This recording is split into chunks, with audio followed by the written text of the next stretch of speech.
Bonjour, bienvenue sur Edukino. Je suis Merline Moufak, business analyst de profession et pendant plusieurs années, j'ai donné des cours de répétition, années pendant lesquelles j'ai également eu l'occasion de recenser les difficultés que les élèves rencontrent dans leur parcours académique que je me propose de partager avec vous sur ce canal, en plus des astuces qui ont aidé mes élèves et moi aussi à améliorer nos performances scolaires. Le but d'Edukino est de permettre aux jeunes élèves d'améliorer leurs performances académiques. Et si cette thématique vous intéresse, je vous invite à vous abonner pour continuer de recevoir gratuitement des contenus comme ceux-ci. Dans une précédente vidéo, j'ai parlé de ce que vous devez faire avant d'étudier. Et vous avez été nombreux à apprécier cette vidéo et à travers elle, j'ai également eu beaucoup d'abonnés. Déjà, je tiens à remercier tous ceux qui ont interagi avec cette vidéo-là, que ce soit à travers vos likes, vos partages. Je vous dis merci et bienvenue aux nouveaux abonnés. Donc, ici, je vais poursuivre, je vais étendre, voilà, si vous voulez, je vais continuer cette vidéo-là et je vous mets le lien en description pour ceux qui n'ont pas eu l'occasion de la regarder. Dans cette vidéo, je vous ai dit avant d'étudier, vous devez définir les objectifs de la leçon à étudier. Et aujourd'hui, on va voir un peu comment on peut s'y prendre pour bien étudier. Ce que vous devez déjà savoir, c'est que pendant qu'on étudie, la mémoire est beaucoup sollicitée. Et pour tirer le meilleur parti de la mémoire, nous devons comprendre à minima comment elle fonctionne, comment elle traite l'information. Et donc, dans cette vidéo, nous parlerons de trois éléments, nous parlerons de trois processus de traitement de l'information. Bon, je reviens toujours, je reviens avec mon exemple de Alex et Sandra. Bon, voilà, qui sont au restaurant cette fois-ci. Alex, lui, Alex a commandé son plat de riz qui est surmonté, surchargé comme une montagne. Et Sandra a son bol de salade. Donc, Alex, avec son plat de riz, il aura le ventre plein, ça c'est sûr. Mais il pourra, de son plat de riz, son organisme aura tiré une petite partie de vitamines, une petite partie d'apport nutritionnel. Sandra, par contre, elle a juste pris assez pour calmer sa faim, mais elle aura beaucoup d'apports nutritifs. Donc, elle pourra en tirer beaucoup de vitamines. Bon, si nous revenons au niveau des cours, figurez-vous qu'il y a des cours qui sont comme des plats de riz. C'est-à-dire que vous avez un cours qui s'étend sur 5 pages, mais qui contient énormément d'informations. Mais les seules vitamines, c'est-à-dire les éléments essentiels que vous avez besoin de retenir de ce cours-là, ne tiennent que sur une seule page. Vous avez des cours comme ça, vous devez traiter beaucoup d'informations. Par ailleurs, vous avez des cours assez synthétiques. Tout y est, chaque ligne a sa place et dès que vous lisez, vous avez les éléments nécessaires là-dedans.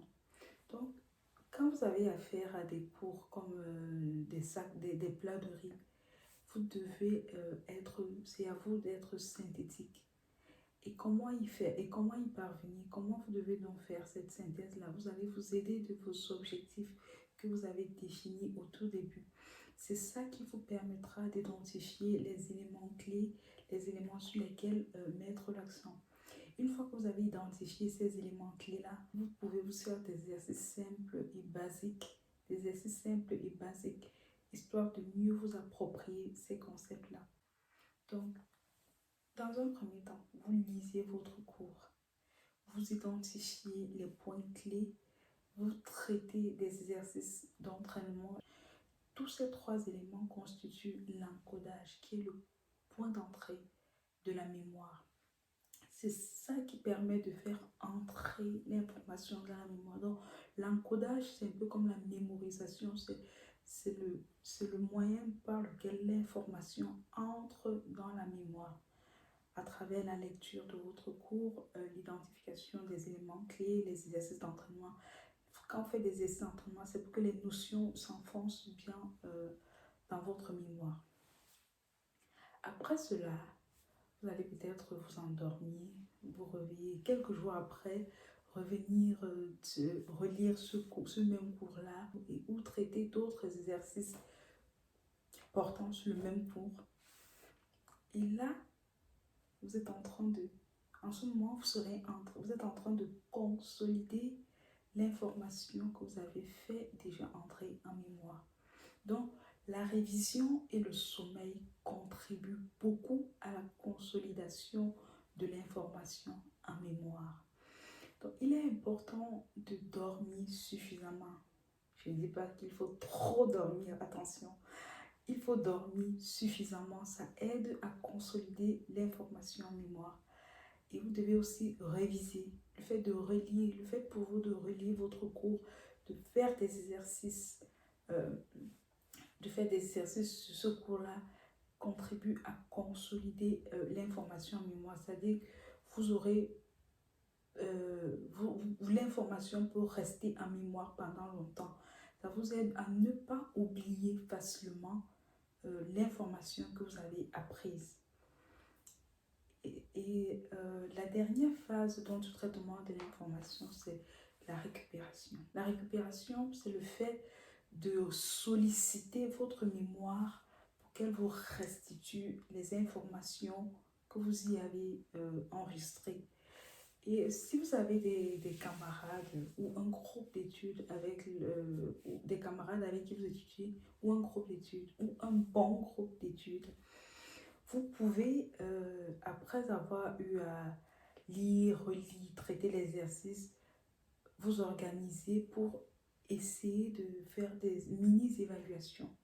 Donc, vous vous mettez en condition, vous sélectionnez quelques exercices, vous vous mettez en condition d'examen,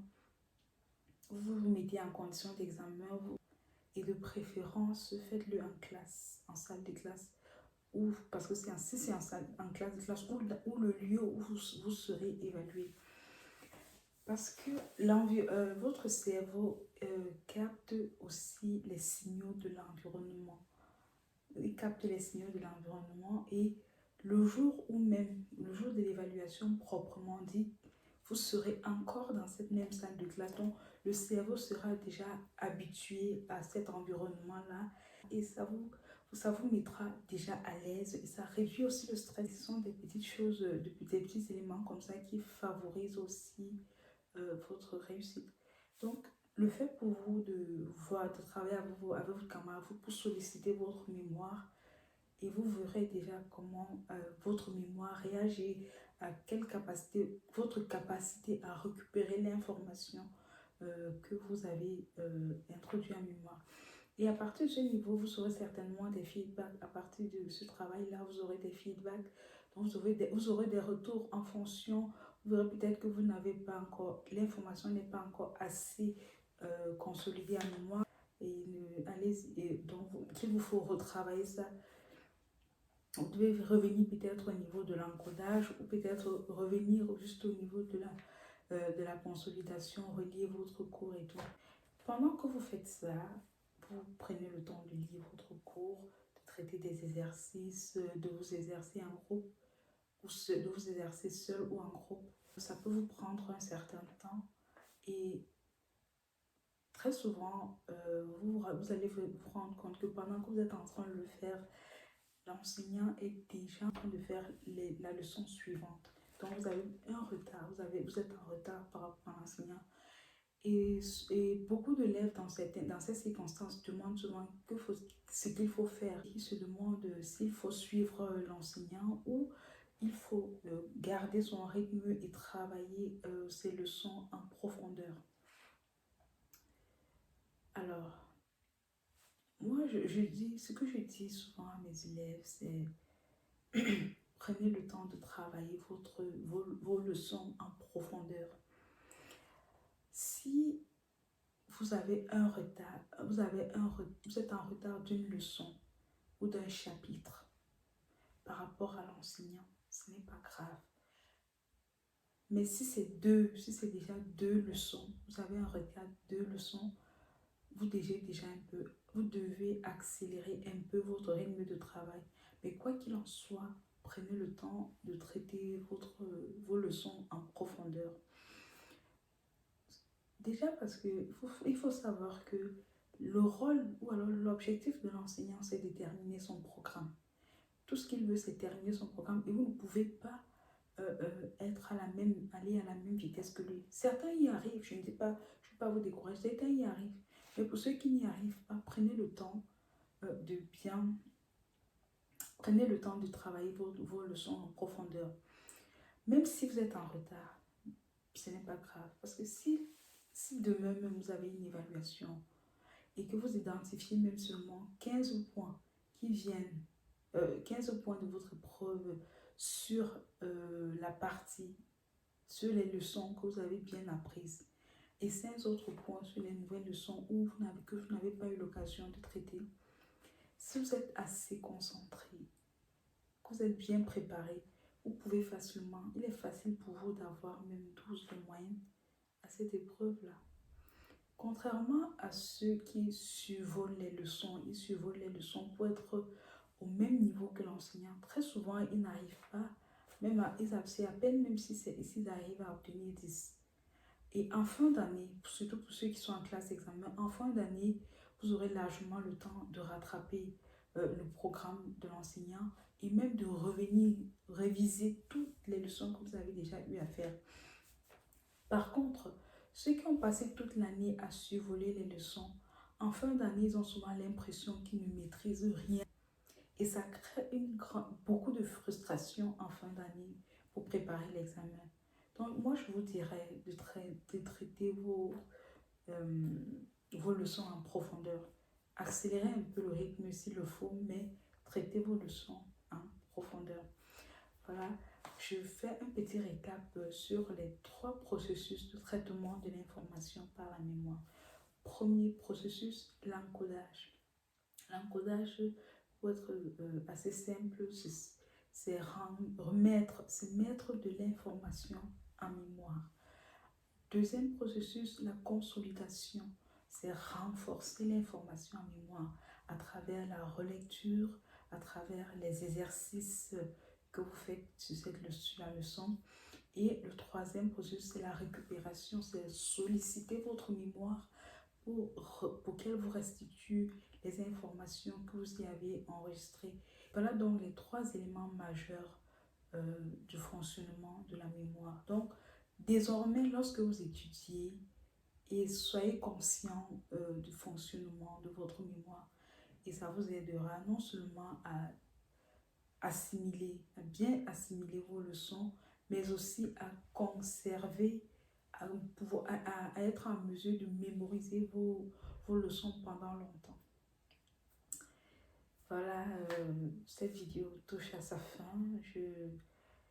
J'espère que ça vous aidera encore à mieux étudier et dites-nous en commentaire si ça vous a plu, si vous avez appris.